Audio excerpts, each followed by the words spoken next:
Good afternoon, everyone. I'm Michael Romine, and this is the Houston Grass Podcast.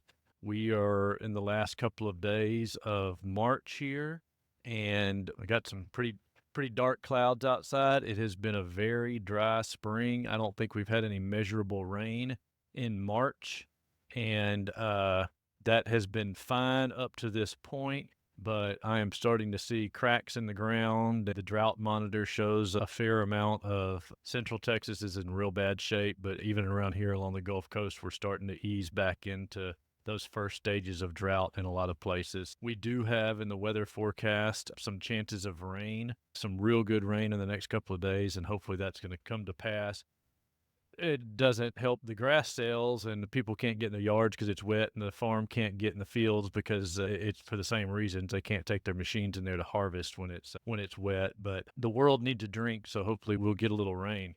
Irrigation, that's probably at the top of my list. Irrigation should have been, you should have your irrigation or been watering your grass in some form or fashion for at least the last 2 or 3 weeks for sure, because it has gotten really dry. Hopefully, we're going to get some help from Mother Nature here pretty quick. The weather and the amount of rainfall play a gigantic part in what is going on and what we need to be doing to care for the yards or take care of new grass or whatever. So all that makes a lot of difference. Before I get into what you actually need to be doing in your yard, I'll mention a few things about what we have going on around here. Palmetto pieces, the Palmetto St. Augustine, that's the more shade tolerant variety of St. Augustine. We traditionally try to keep that like a pallet of it to sell by the piece on Thursday, Friday, and Saturday this time of year. We only do that in the springtime the rest of the year. It's like all of the other specialty grasses. It is only sold by the pallet. We have been trying to more and more, though, keep that palmetto here most days. So it's a good idea to call if you're looking for some pieces to make sure we've got it, but we're trying to do more of that. Like I said, palmetto as opposed to the Raleigh St. Augustine is the one that you want if you've got some shade. So keep that in mind. The only thing that I'm hearing from the farm that we're low on right now is the cobalt. We just don't have that many acres of it. We are going to continue to increase the acreage of the cobalt in the coming years. It's doing fantastic. We're hearing nothing but good feedback about it from our customers as well as the farm's other customers in Dallas and whatnot. So I think we've got a winner for sure. We just don't have that many acres of it. Also, now, of course, all year long, people ask us when is the best time to plant grass. Now is the answer. We're March, April, and May. We are in the thick of it here right now. It's why it's our busiest time of year. Temperatures are moderate enough to where people enjoy being outside and things are starting to green up. The brown, ugly yards are starting to turn green and everybody's wanting to spruce things up. Now is the time. Go for it. Takes less water to get it going. The moderate temperatures help it get going faster because we don't have the extreme heat. If you're thinking about doing a grass project, now is the time. We also, of course, all the website deliveries are available. We deliver pretty much south of I-10. We generally stay within about 25 or 30 miles of our place. It becomes not real feasible to deliver our grass much further than that because the delivery starts to be more than the grass pretty quickly, especially for smaller quantities. Keep that in mind. We tell people all day, every day, and we have people show up in U-Haul trucks and the U-Haul trailers and the Home Depot trucks and stuff like that. So those are available to come pick up the smaller quantities of stuff, especially if you're coming from a distance. And so that is kind of it about what we have going on around here. We have gotten significantly busier, as is always expected this time of year, but everything is in good supply right now. So no danger of running out of much of anything right now. So with that, I will move into kind of what we need to be doing with our established yards. I'll briefly mention, I guess, here what if your grass is not established and you're first putting grass down, it's something we jump up and down about. If you're just planting grass, and no, this applies to no matter what time of year we're talking about, the day you lay it down, you need to put down 2 inches of water. 2 inches of water is a lot more than people think it is. I've timed it with a hose and a sprinkler, and it takes about 8 hours to put out that much water. Obviously, that matters what kind of sprinkler you're using, how much water pressure you have, and all of that. If you're using a hose and sprinkler, that's my best guess, 8 to 10 hours that first day. With an irrigation system, it probably takes half that long, or maybe even a little bit less. We like the hose and sprinkler because you're guaranteed 100% coverage that way. It is important to get every single piece of grass that heavy water that first day because you're trying to seal it to the ground. You're trying to give it a big boost because it just got ripped out of the ground. And that first day is very, very important.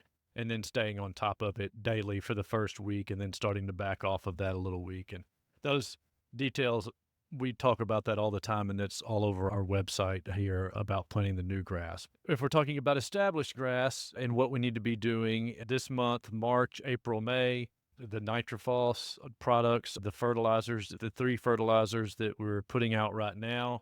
If you haven't done it yet through March, April is fine to get these done as well. In May, we will be moving to the silver bag, which is a super turf, the 19410 with the slow release nitrogen fertilizer in it. So right now, it is, if you don't have any weeds in your yard, you're just putting out the Imperial, which is the red bag. They're all the same fertilizer. All 3 of these fertilizers are the same. The 2 weed and feeds, the purple bag has atrazine in it, and the teal color bag uses Trimec.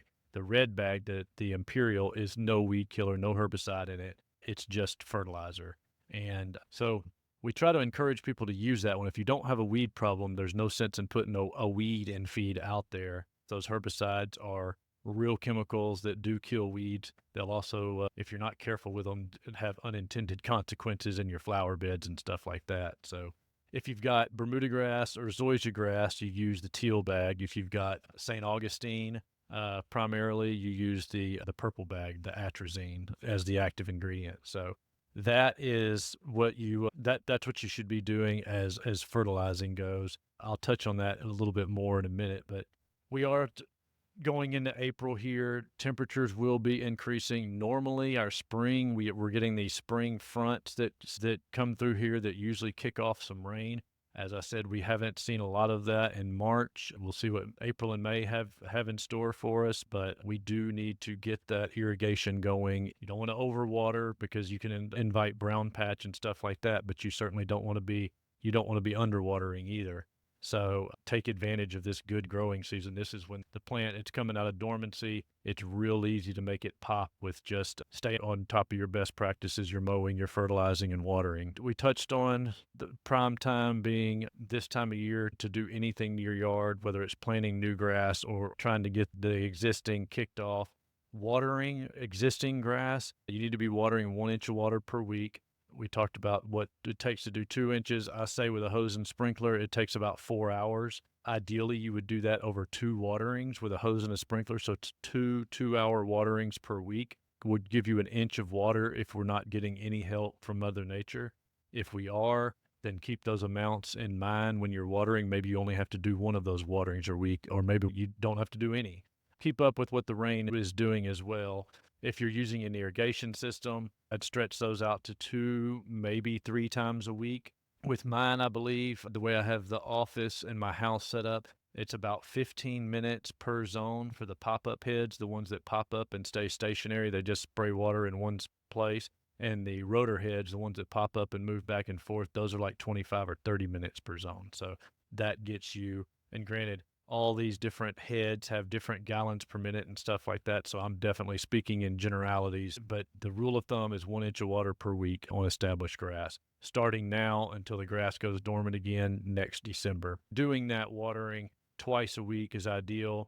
If you have really hard, compact soil, it might be better to do that 3 times a week. Back off those times a little bit, but do it 3 times a week just so you don't lose a lot of it to runoff if you've got really hard, compacted soil. It is important not to overwater.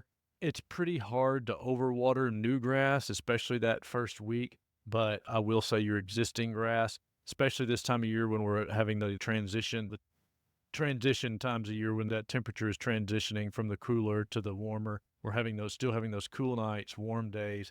That's when the brown patch shows up. So you don't want to overwater because excessive water is one of the culprits that kicks that stuff off. It's got to have moisture to grow. If you can avoid the overwatering, that goes a long way in keeping that stuff at bay.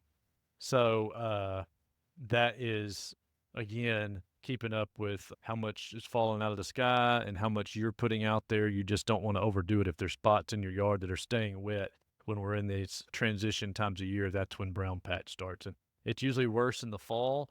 It's probably because we heat up so fast here in South Texas that it cooks that fungus. It doesn't stand a chance when it starts to get hot outside. Also, as far as watering goes, time of day, it is best to water in the mornings. You water in the mornings because the wind hasn't gotten up yet, usually, and the sun isn't up to evaporate all the water that you're putting out.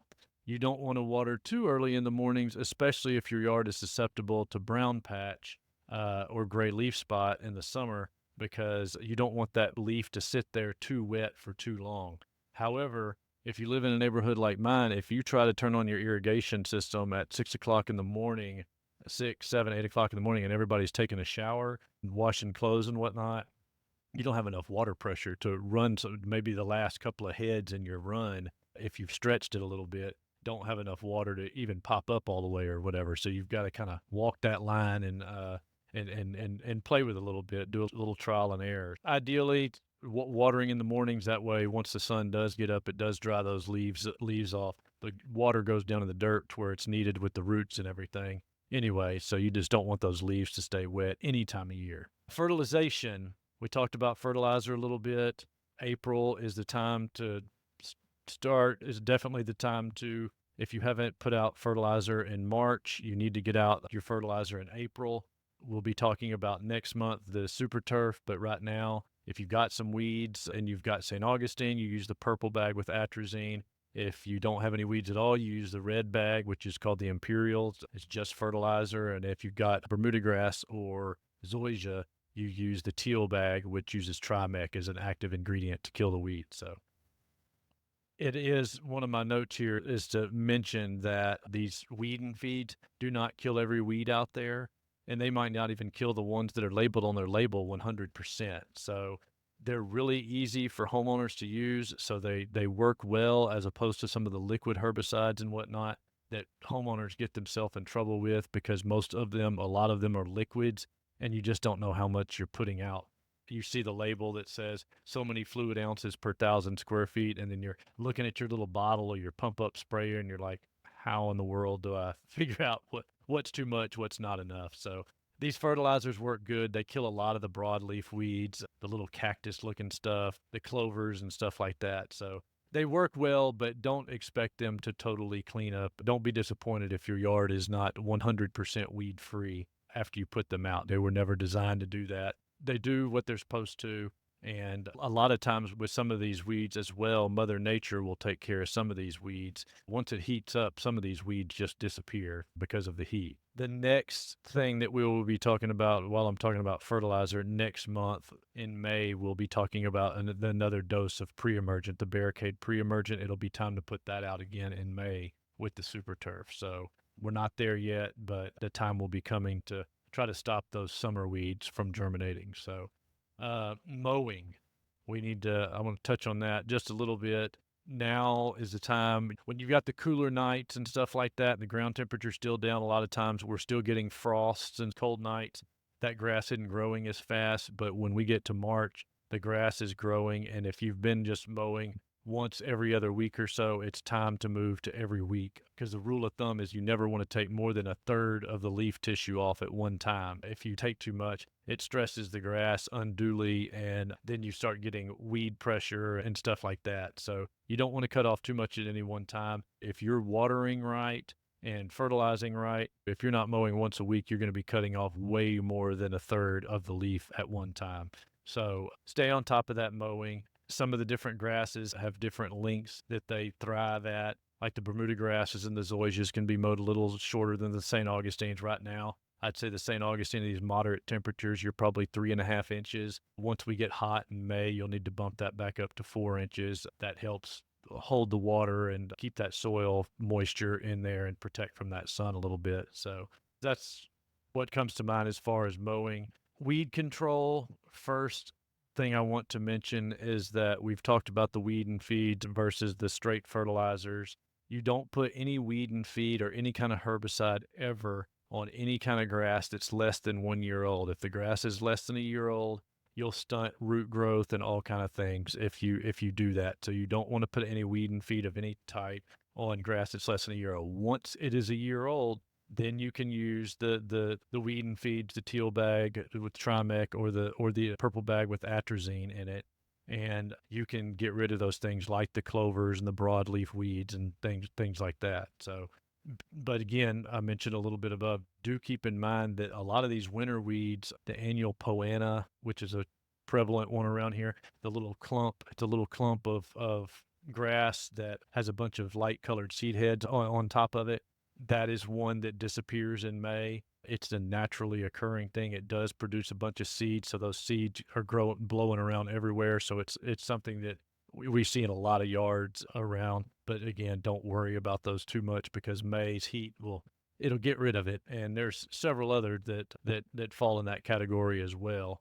As opposed to using the weed and feeds on a whole yard, if you've just got some small areas with a few weeds here and there, you could pull those by hand after a big rain, like this coming Sunday or so. It would be a good time to go out there, and a lot of those weeds will pull up by hand relatively easy if the ground is soft enough. Or if you do an irrigation the next day, a lot of those weeds, the roots just give way a little bit easier if that ground is softer. So that's one way to get rid of weeds without having to use chemicals if you don't have to. If you don't absolutely need a weed and feed, there's no sense, again, in doing it. The atrazine, the purple bag, you want to keep both of them out of your flower beds because if you've got any color in your flower beds, both of these will roll that stuff up if you get that in your flower bed. So you just got to be careful with it. It's not great to put these out underneath your trees year after year. So once you clean that grass up and you keep the weeds at bay, which the best way to do that is just by keeping your lawn in good shape, having it be a thick, lush lawn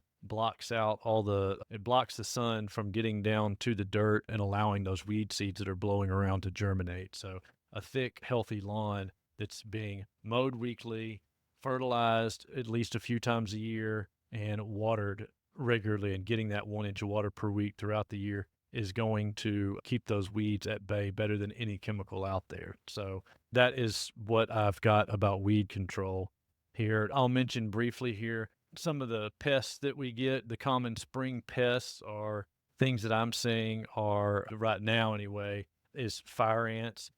We're really not into, of course, the fire ants around here. They're marked by the mounds that come up, and we're all familiar with their fire-like bite that comes along with it. There are plenty of things out there. Fire ants are relatively easy to get rid of. Amdro was always the go-to. I think that's still what they use at the farm. They fly it on by airplanes. It doesn't take a whole lot of material to get rid of those. Chinch bugs and sod webworms were not there. Chinch bugs show up when there's drought stressed grass. If we stay real dry and once we get hot, usually prime chinch bug season is July and August. When it just gets real hot and real dry, that's when chinch bugs show up. We will talk a lot about chinch bugs, no doubt, in the coming months. Sod webworms, some years they're worse than others. Usually when we have a real winter and a couple of good freezes, that knocks the numbers down. They try to lay over in the winter in the thatch layers, so if it gets cold enough, it kills them and you don't have as big of an issue. Lawn diseases, right now, the only issue that I'm seeing a little bit in my ditches out here, the low spots that hold water longer than anything else, there's some brown patch. I'm seeing just a little bit of the bright yellow. It is going to go away quickly because we are having the longer, warmer days, and that makes it harder for that stuff to take off. So if you do have some of that's persistent and maybe a little bit wetter, shadier yard, it would be a good idea to put out the Heritage G. We sell Heritage G by the 30-pound bag. It's a granular. You put it out with your spreader just like fertilizer.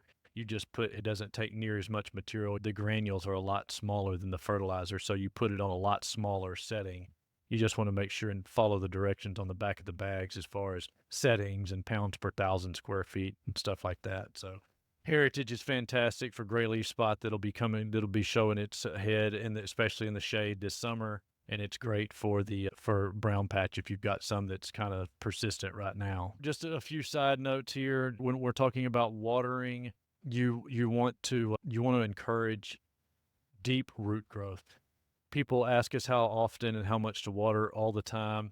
it's tempting to just some people will come in here and say, well, I'll water every day. They just let the irrigation go off every morning. What that does is the plant knows it's going to get water every day, and it doesn't have to send those roots down to look for water. So the root growth stays really shallow right up on top. And then in times of drought, that plant is real weak, and you've got to continue to give it that dose of water. If you do bigger waterings with more volume but less frequently, those roots will chase it down, and it just makes for a stronger plant. So a lot of people that is a question that a lot of people ask. So you really want to do that. And again, we'll be talking about increasing mowing height probably as soon as next month, especially if it starts to really warm up, to try to hold that moisture in the grass and in the dirt. I mean, that's kind of what I have here. I don't have much else. Next month, we will definitely be talking about the pre-emergent, the barricade pre-emergent, and super turf. The super turf is the fertilizer that's half of the material, half of the nitrogen is coated, and so it takes a lot longer to break down. Whereas the imperial, the 15510, it's instantly available nitrogen, and it lasts for probably 30 or 40 days. You get the big green up real fast, but then that's it. That fertilizer runs out. The super turf was meant to put out in May and get you through the bulk of summer without having to fertilize again in that heat, because fertilizer in the heat can be tough if you don't really know what you're doing and you don't follow it up with a fair amount of irrigation. It can burn your grass. So, and if you could put out too much of it, it'll kill your grass. So that's the thinking behind the super turf, something to put out that gets you through the hot months of the year. So that is kind of what I have for right now. If you have any questions for us about any of this, please never hesitate to call. If you're contemplating putting down grass, whether you're just talking about a little patchwork here and there, we've always got the St. Augustine pieces here. If you're needing palmetto, come get it now, because being able to do pieces is only something that we can do these few months out of the year. And now, like I said, is the most forgiving time of year to plant grass. If you need grass installed, we do that as well. Omar is the contractor that we use, and all he does is lay our grass year round. He does the takeouts and brings in dirt and lays the grass and whatnot, and he does fantastic work. He's been doing it for years for us, and he is getting quite a big list of folks that have called and are looking for his services because they don't want to do that work themselves. And I don't blame them, because it is a lot of work to rip grass out of yards and laying pallets of grass and wheelbarrowing and all that business. So if you would like an install quote, he does those for free, as long as you're kind of in our area. So, anyways, if you got any questions, please give us a call. Thank y'all for listening. We'll see you next month.